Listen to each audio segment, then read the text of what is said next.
Welcome, everyone, to another episode of Health Made Simple Show. I'm your host, Dr. Bart, and today we have a great show for you. Today I'm going to discuss the 5 key impacts of what just took place in our election. So buckle up. This is going to be a good one. I'm excited to share these with you. I think in general, the future looks bright when it comes to healthcare. I don't know that I've always had that perspective. I've always had that perspective from my own point of view because we have more and more data and knowledge to continuously move our health and our vitality in an excellent direction.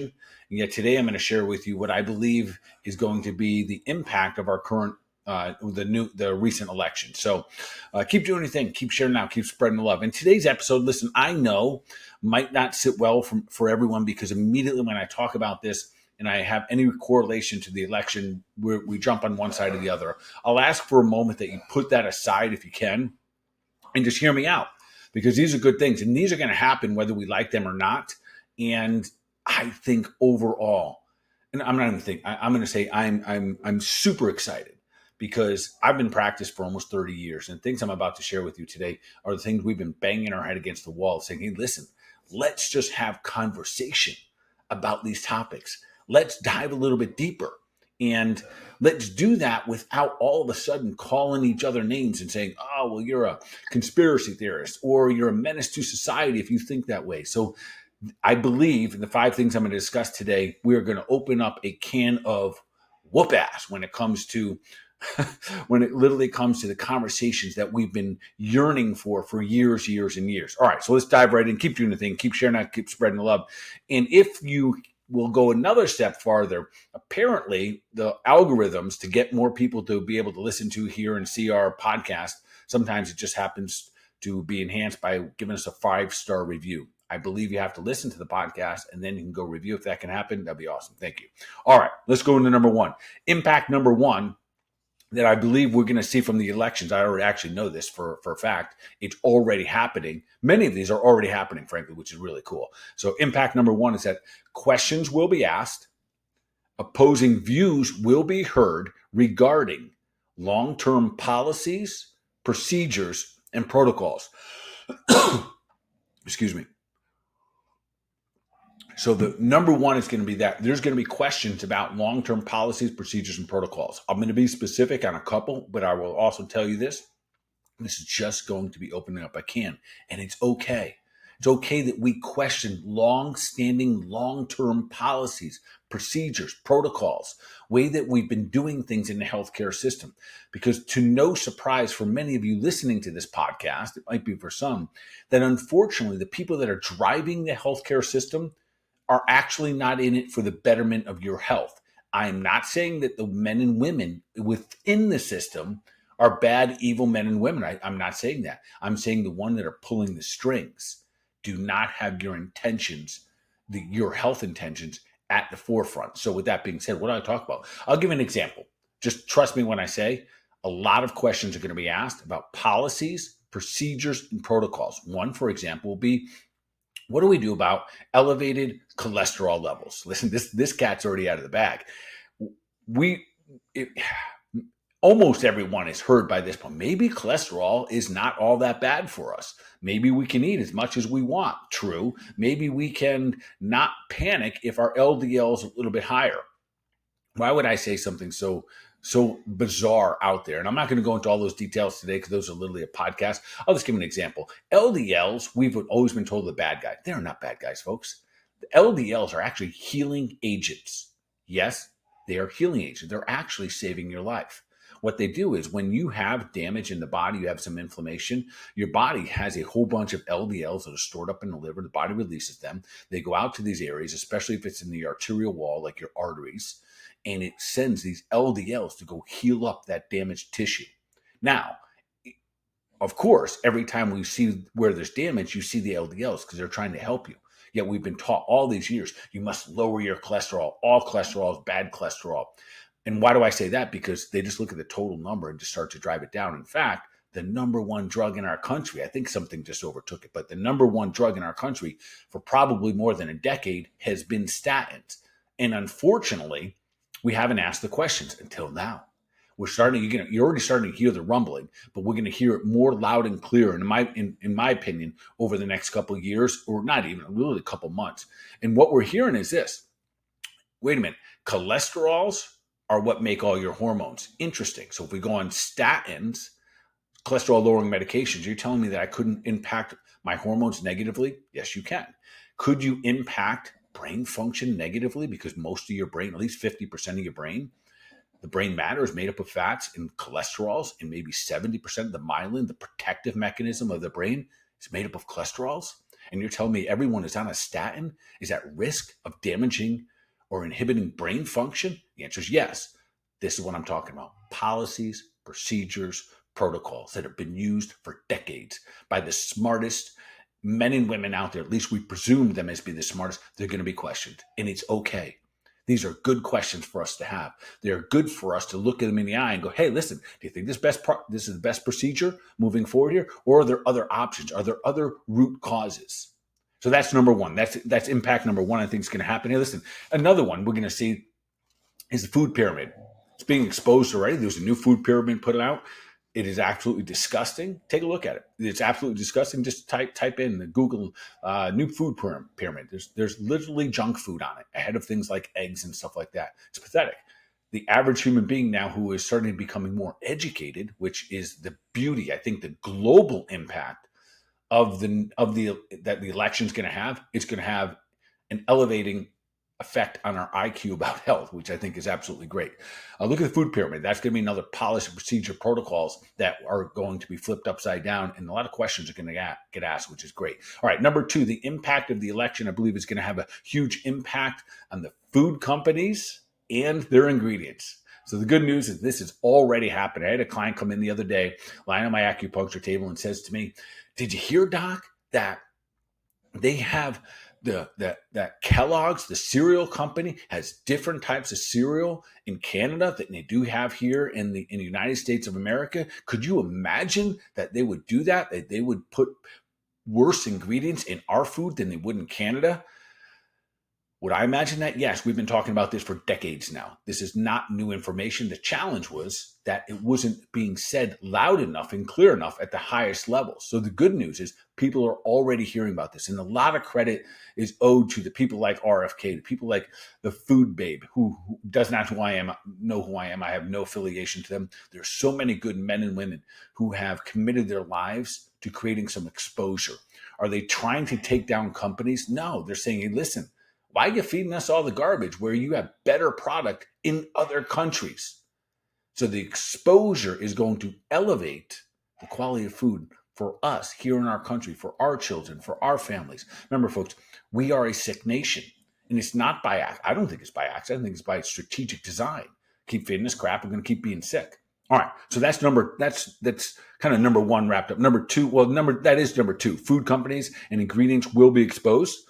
How is that going to really have an impact on us? And what's going to make the biggest impact? Money and moms. Listen, moms out there, you're going to be the one buying your kids the foods. Pay attention. There's a lot of crap out there. And here's the nice thing about it. Initially, when change happens, confusion comes right along with it. And that's what creates a lot of resistance to any one of us trying to create change. We don't know what to do next. Here's the good news. I will continue to preach from this platform that I have called the Health Made Simple Show, and letting everyone know that health, nutrition is actually quite simple. I'm not saying it's easy, but it's simple. Why is that? If you stick to God's garden, to roots, plant foods that come from a root, plant, tree, walk in a garden, swims in the sea. If you stick to those foods, you got it. You got it nailed down. That's it. It doesn't have to be more complicated than that. Is it easy? No, it means it might be a little uncomfortable. At times, it might be a little inconvenient. And sometimes, quite frankly, it's going to be unfamiliar in what to do next. But if you always end up eating whole foods, you're going to be all right. And getting the rest of that crap out of our bodies, and money talks. So listen, if you stop buying the Kellogg's, I think it's absolutely fascinating. And again, I have nothing against Kellogg's. I do have an issue with people putting chemicals into our foods that they know are cancer-causing agents, that are causing ADD in children, ADHD, that are causing symptoms of autism in our children, and you're putting them there anyways for profit. Period, folks. Profit.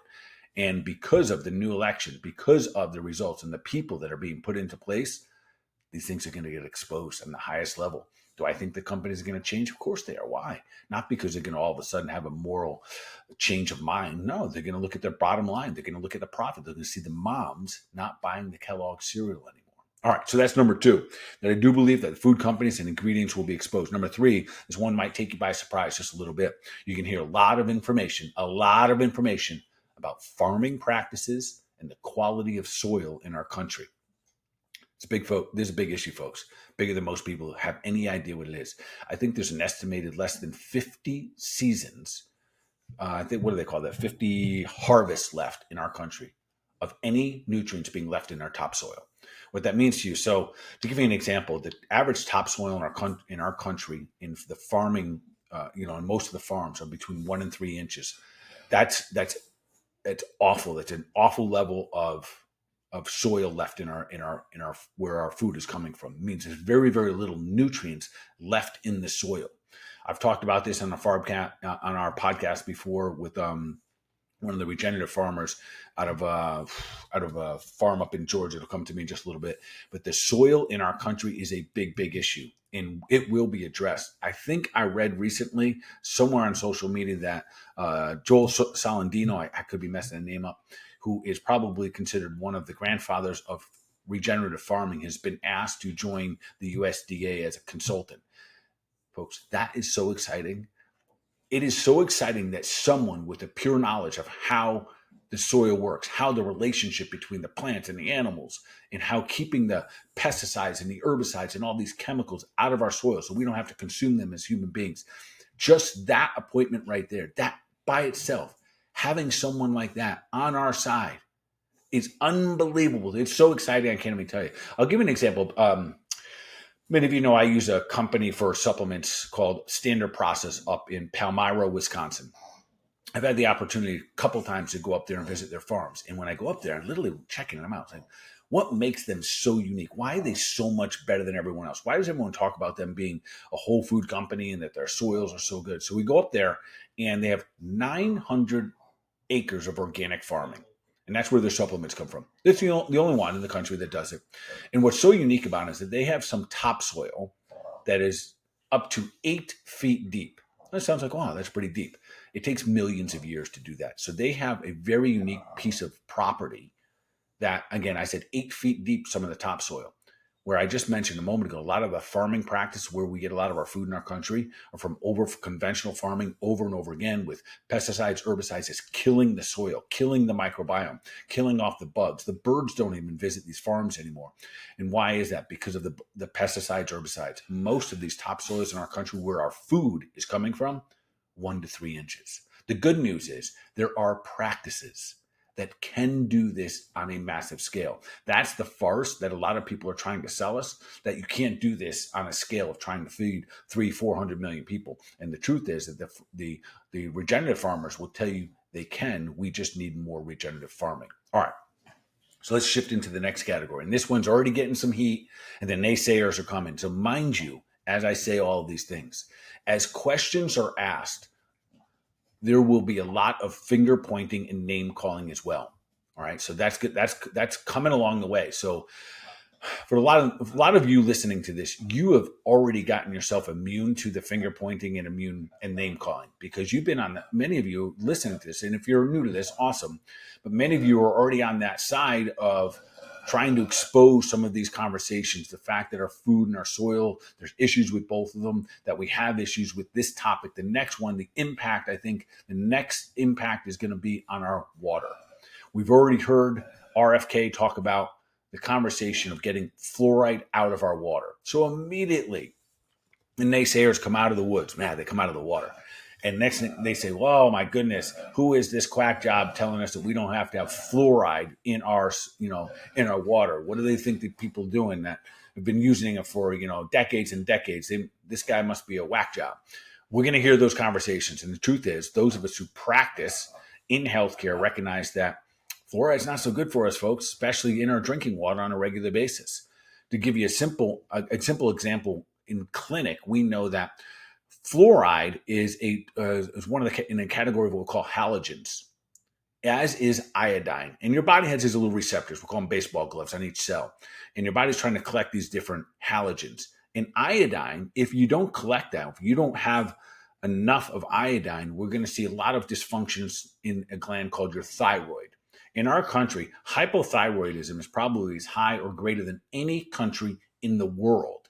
One of the contributing factors is that we have too much fluoride in our diets, and it's blocking the ability for us to absorb iodine. We have iodine consumption issues, no doubt, but we know hands down that sometimes just drinking and showering in water that is constantly being pummeling our bodies with fluoride creates a health issue, and it's being exposed. Is there going to be opposition? Absolutely, and there should be. Everything shouldn't just be taking on face value. These conversations should happen. And we've got to get the people with all the money, the companies driving this out of the way. And the good news now is that there are going to be so many opportunities and so many voices like what you're hearing right now, so many other podcasts, so many other people speak of it, they won't be able to bury it unless somehow they figure out how to silence us and to inhibit freedom of speech. But I don't think that's happening. I think that cat, it's out of the bag, it's running wild, it's running free. We're going to be able to have conversations. Are some of the conversations going to be absolutely ludicrous? Yes, and that is okay. That is the power, and that is the beauty of having open and honest conversations. Let's hear each other out. Let's hear what's taking place. As a long-term practitioner, do I think fluoride is good? No, I do not. I think it does. I don't think it has anywhere, no value to have it in our water on a regular basis. It is there for all of us. It's hard for many of you out there to have filters. It's hard to get out of your water. All right, so food is definitely going to be brought up. I think that's going to be a big impact that's going to happen in the health world. We're going to hear more and more about fluoride. Do I think that's going to be one of the most highly tested ones? I do. Contested. I think that people are going to come out of the woodwork and be like, oh my God, who do these quacks think they are? They're going to hear it on the morning shows or whatever. Oh my goodness. They think that water's bad for us. Nope, we're not saying that water's bad for us. We're saying water's fantastic for us. We're saying that fluoride in our water isn't necessarily great for us. All right, number 4. That was number 4. So number 5, big topic. Probably shouldn't bring it up on this, but I'm going to do it anyways because this is just one of those iffy and weirdo conversations that for some reason along the way, we're not even allowed to say this word, but we're going to say it here. And this is that vaccines are going to be talked about. They're going to be talked about a lot. And it does not mean that you're a menace to society or that you're an anti-vaxxer. It means, hey, listen, let's have an educated conversation. In fact, the beauty of what's taking place in this movement toward, hey, listen, we're allowed to talk about these things. You can't tell us that we can't talk about these things anymore. These are important conversations. We're going to talk about things like the vaccine dosing schedule. Folks, there's 72 vaccines. I think there's something like 50, 60, 70 vaccines. Are you kidding me? That's what I would say. That would be my conversation. Are you kidding me? What for? Show me the validation for it. Show me that they're not having any harm. Show me that there's not a link to the fact that we have more autism, more ADD, more ADHD than we've ever had. And there's a direct correlation. I didn't say causation, correlation to that fact that people are taking more vaccines than ever. We have to have these open conversations. And I'm not an anti-vaxxer. I am just someone who likes to ask questions. My goal is that we continue to thrive, to be as healthy and as strong as we can be, and to question some of the policies, the procedures, and the protocols that have been stuck to us for long periods of time and have not been able to ask these questions. Because why? The moment we did, and we discovered these, listen, in short, let's not lose our memories here. We just in a short period of time ago, 2020, 2019, 2021, 2022, if you brought up that word, you were instantly silenced. You were shut down. I'm hoping that it doesn't happen to me now, but if it does, it does. And what does that mean? They don't even want to have conversation about it because I think it's a fearful position. It might expose the fact that there are some flaws here, that there might be some overly zealous reasoning behind there being so many the dosing being what it is. So my point here is this. There's going to be conversation about it. And this is what's healthy. This is going to give moms, this is going to give dads and families and all of us opportunities to look at, should we just go with the flow? Should we just bury our head in the sand, not ask questions? Should we just bury our head in the sand and be like, okay, just tell me what to do? No. Those voices, that doesn't happen anymore. That day is gone.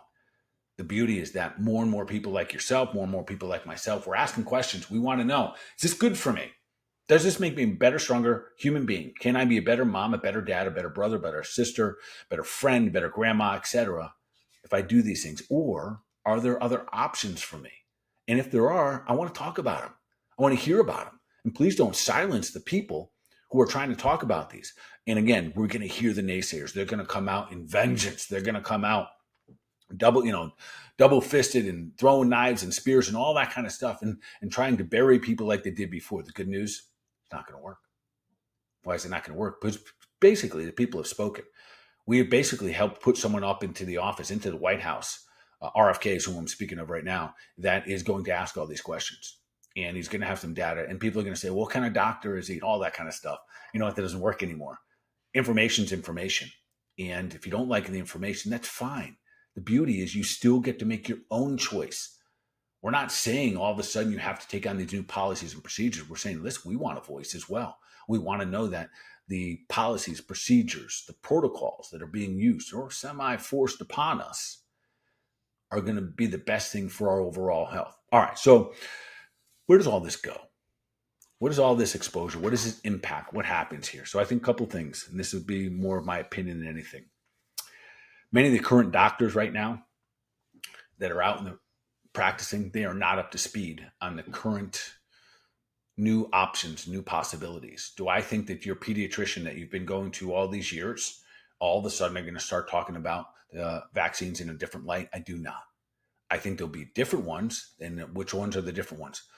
Those of us who've already been doing it for the last decade or two. Okay. Unfortunately, we've had to be silent, but they've whispered to their patients, there are other options. There are other opportunities for you to stay healthy, to stay strong, to stay fit. And here are some of the ones we're looking at. For example, yes, eating more protein, animal protein could be really, really good for you. What do you mean, doc? You mean like you're saying that eggs, even though they have cholesterol, and butter, even though there's cholesterol, and grass-fed beef and steaks and all that stuff, that actually could be making me a stronger, better human being? You tell me if I get off the bread, the pasta, the sugars, all these things that I could by myself be making me a better, stronger, healthier, more vital human? I am. So do I think that the current set of doctors that we've been affiliating ourselves with over maybe in the past, do I think that they're going to be the one to step up? I do not. I think it's going to lead and leave the opportunity for the ones that have been silenced in the past and the ones who've been talking behind the closed doors, the men and women like myself. I think it's time for us to lead. Do I think that we have to be ready? Take some punches? Yes. Yet the opportunity is ripe for those of you who are ready to be in that leadership position. So if you're out there listening to this and you are a functional medicine doctor, you're any doctor, you're trying to lead through the opportunity of getting people healthier through, natural, more holistic ways, using the power that made the body to help heal the body. You're going to have to get a little bit louder, a little bit more bold. You're going to have to allow yourself to take a punch here and there, and it's going to be okay because the voices are going to be heard more frequently and more loud this time around. And I think that the future really looks bright when it comes to the healthcare system, brighter than I ever thought before. I think when we talk about things like peptides and we talk about like stem cells, these things that have been almost held back intentionally because they make us healthier, they're going to get exposed. So I think that the future looks massively bright when it comes to our opportunities in the future when it comes to health, and a lot of because we're going to question a lot of the current authority, procedures, protocols, and policies. In summary, let's go there. Ultimately, I think we're going to elevate our health IQ. I think that's going to take place in the next couple of years. Everybody's IQ when it comes to health is going to be elevated because we're going to have better conversations. Pro and con. We're going to have more conversations, which makes us all smarter. There will be opposition, and it's okay. That's healthy. I think that's good. I think it's good that we don't always see eye to eye on everything. Won't matter for some. What do I mean by that? No matter what we say, not everyone wants to be responsible for their own health. That's okay. So they may find out that there's better options than taking a shot or a magic pill or lotion or potion. And they just want the other route. Doc, tell me what to do, how you used to do it in the past. And that's okay too. There's nothing wrong with that. Again, we're looking for opportunity to make decisions and not be forced upon any one thing. And last but not least, I think this is going to create an incredible amount of accountability across the board. I think it's going to create incredible accountability for the food purveyors, the companies making food. I think it's going to create incredible opportunity for accountability for the farmers who are spraying pesticides and herbicides on their crops. I think it's going to create an incredible opportunity for accountability of the doctors who continue to use old, outdated policy, procedures, and protocols. I think it also is going to create incredible opportunity for us, the individuals, who have to be healthy, who have to make decisions. So it'll be up to us at the end of the day to make great choices so we can be great human beings. So there we have it, folks. These, I think, are going to be the 5 things that are going to have massive impact over the next, it's already happening. So I'm going to say over the next couple of years, but it's already happening and it's going to continue to build momentum. So I'm super excited. I think the future of health is super, super exciting. I think it is bright. With that being said, keep doing your thing. Thanks for joining me in another episode of the Health Made Simple Show. I appreciate, love you all. Keep doing your thing, keep sharing out, keep spreading love, and I will see you in the next episode of the Health Made Simple Show.